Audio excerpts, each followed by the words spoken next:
Proud of yourself for debating college kids who are unprepared to speak in front of an audience like yourself. Hold on. You're 30 years old. We can agree you're 30 years old, right? Do you think that's a little bit silly? Are you a voter? I am a voter. I'm a registered so voter. I vote and you vote. So I'm talking to voters of this country that will determine the future of Western civilization. That's what I'm doing here today. Yeah? Wait, hold on. How is it any different than a professor talking to you? Than a professor talking to you? Who are you? Well, important enough for you to come up to a microphone. Charlie Kirk's legacy was far-reaching, and what it means to our movement is immeasurable. So let's not negate the impact of what was lost. A future president. Kirk built an empire. I mean, Turning Point USA had 900 plus campus chapters. He mobilized millions, swung an election for Trump. What's Hasan Piker got? Well, he's a Twitch streamer. He's got 2.9 million following, and his capitalist millions rant into gamers about socialism, but he has no real organization. He doesn't drive voters, and he has no lasting infrastructure. But Piker's voice and his echo chambers carry on. Now, I question using a Fuentes clip here, but I think as his opponent, he chose his words well to show Kirk's unmatched reach. And Charlie Kirk never had a kind word to say about me in his life. Now that he has died, I'll say some kind words about him. Although I didn't agree with him, I considered him a part of the political establishment. In many ways, I considered him part of the problem. In spite of that, it is undeniable that he was a towering figure in American conservatism. It's undeniable. He was ambitious. He was a hard worker. He did things I cannot do. A lot of people said after his passing, I saw some people make oblique references to it. They said, well, if Charlie Kirk was assassinated, now the far right will step up. I don't know that there's anyone that could fill his shoes. I don't know that there's anyone that can do what he did. He died at 31 years old and left a legacy that many people could not achieve in many lifetimes. It's important to note about nobody filling Kirk's shoes here. I admit, me trying to carry on his legacy is likely only going to fill 1/100th of 1%. I mean, he's that massive.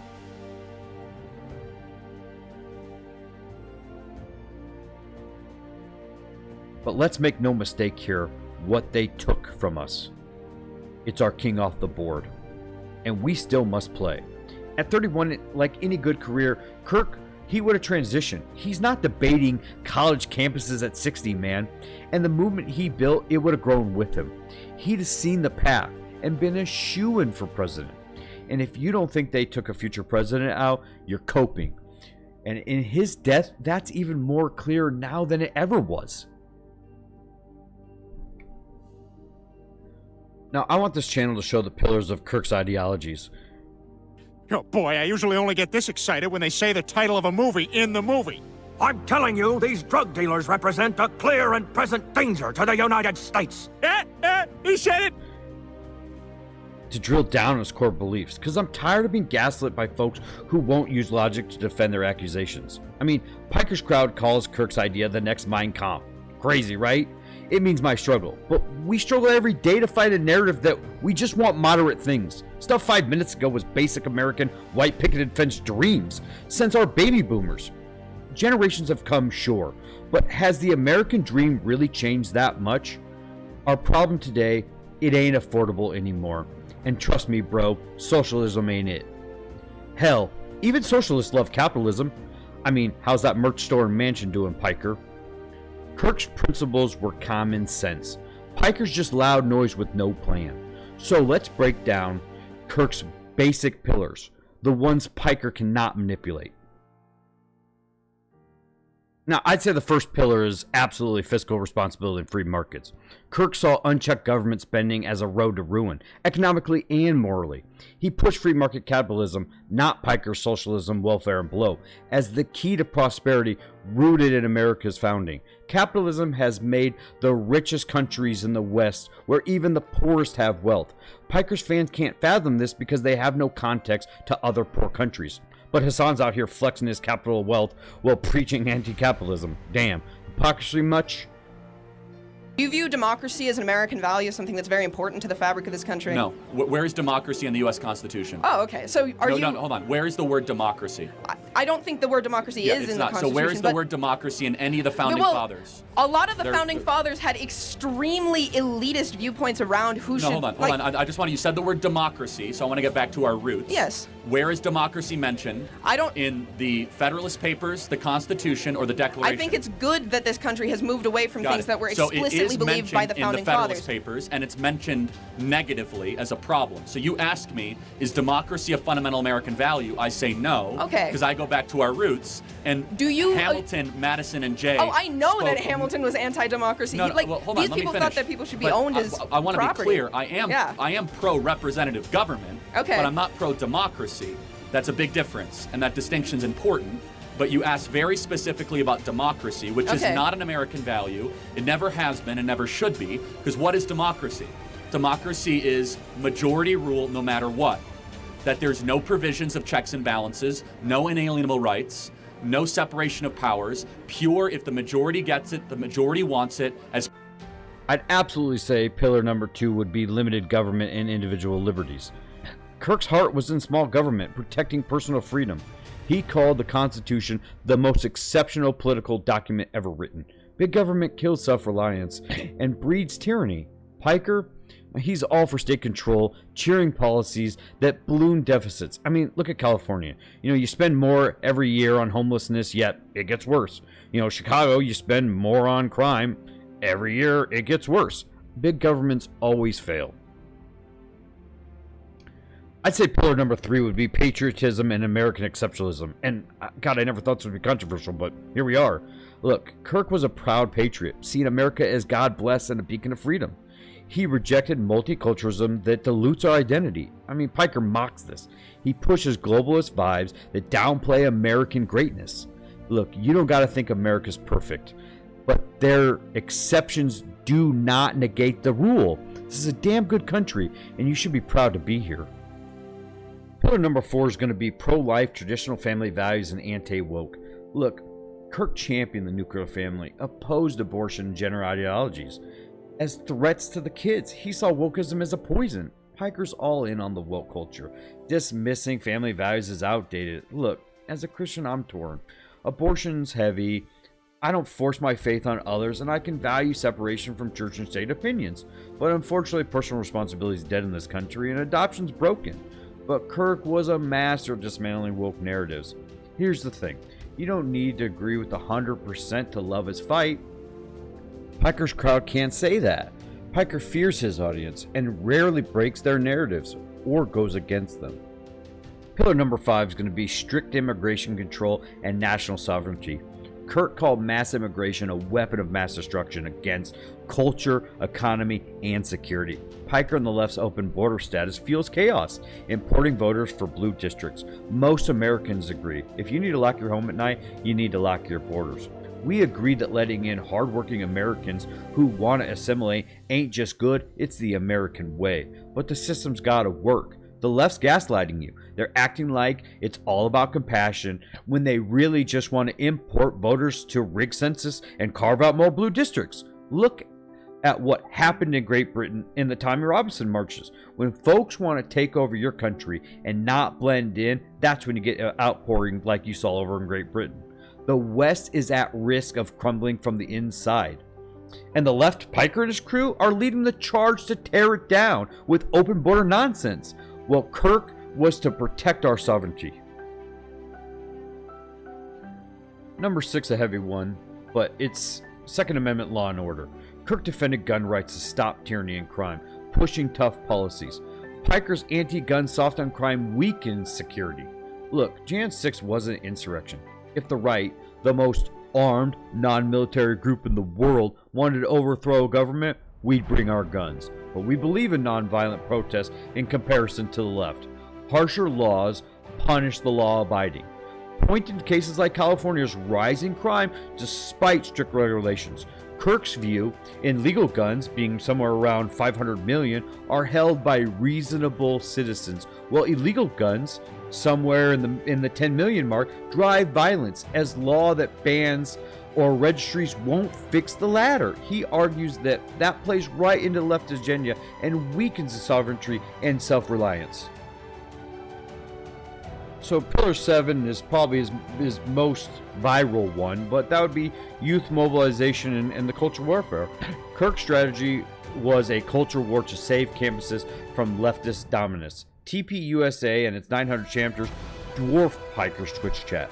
Kirk's global reach hit UK, Australia, South Korea. It shows his unmatched scale.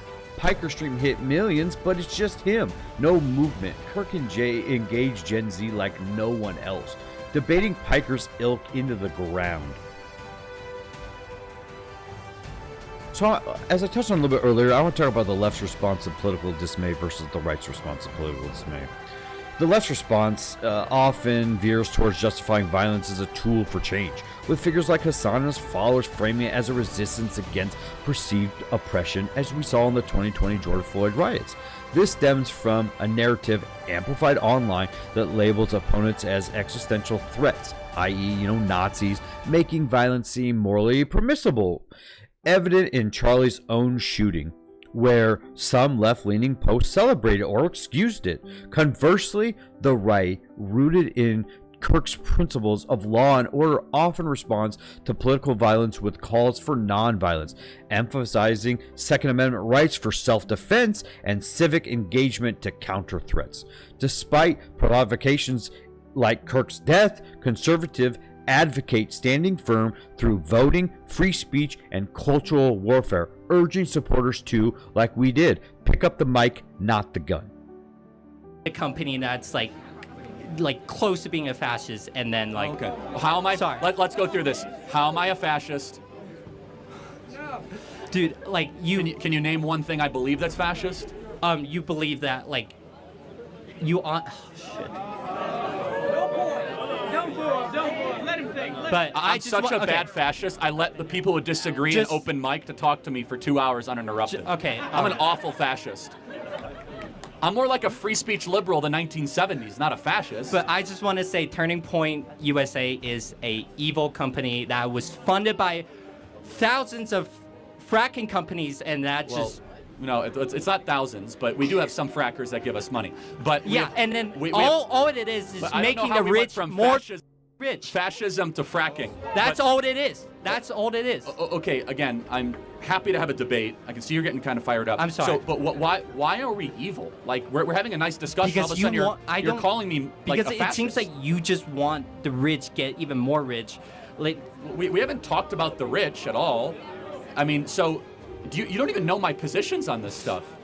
So that leads me into my next point. The left, Piker included, tags us as Nazis, not because we are, but so they can justify violence against us. Kirk's death on September 10th at Utah Valley proves it. Piker condemned it, but his chat rhetoric praised it and fueled the hate. The mainstream media is as complicit. Remember 2016? I wasn't big on Trump yet, but the media lies painting him as Hitler, justifying by any means necessary. Same thing with Covington Catholic coach. This was January 19th in 2019 when this Nick Sam man was smeared as a racist over a clipped video. Full footage later showed that, the black Hebrew Israelites started it. Nathan Phillips stepped in. Salmon was just there. The media lied, sparking threats. They had to settle lawsuits over this. This is when I first remember knowing you don't trust them.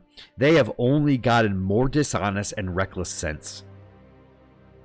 And because you still don't distrust the mainstream media enough, no matter your feelings on Musk, and we cannot overstate this enough, you must admit, Elon's Twitter takeover, and sorry, we're not calling it X, a Cracker Barrel of rebrands, leveled the playing field. The platform once faced widespread accusations of left-leaning bias and content moderation, where right-wing views were disproportionately suppressed compared to left-leaning ones.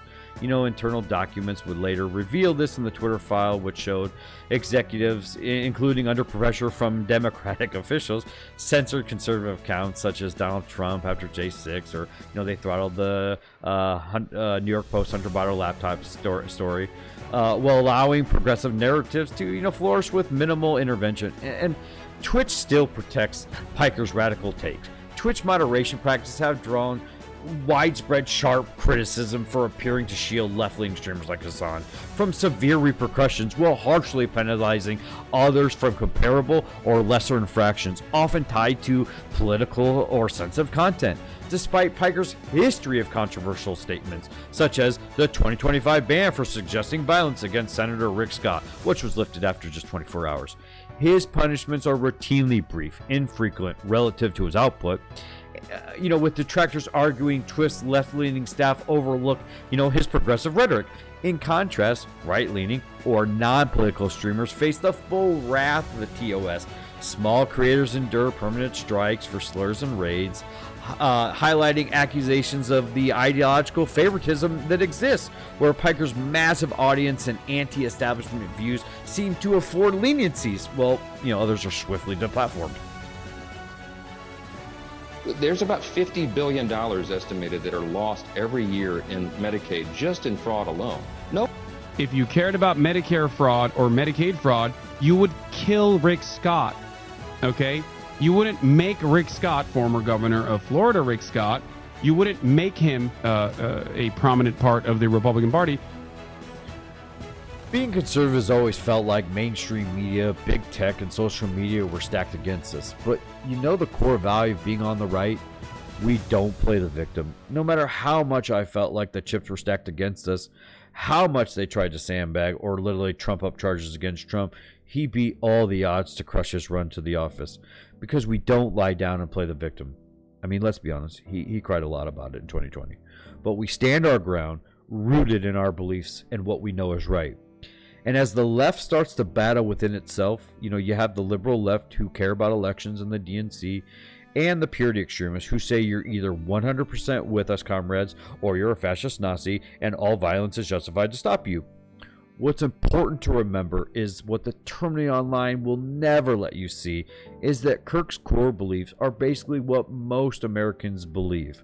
Those beliefs are winning and winning well. The left is fractured and they're lashing out, but they double down on every 90-10 issue that most quiet, day-to-day, child-raising, working-class parents don't have time to advocate for on Reddit or Blue Sky.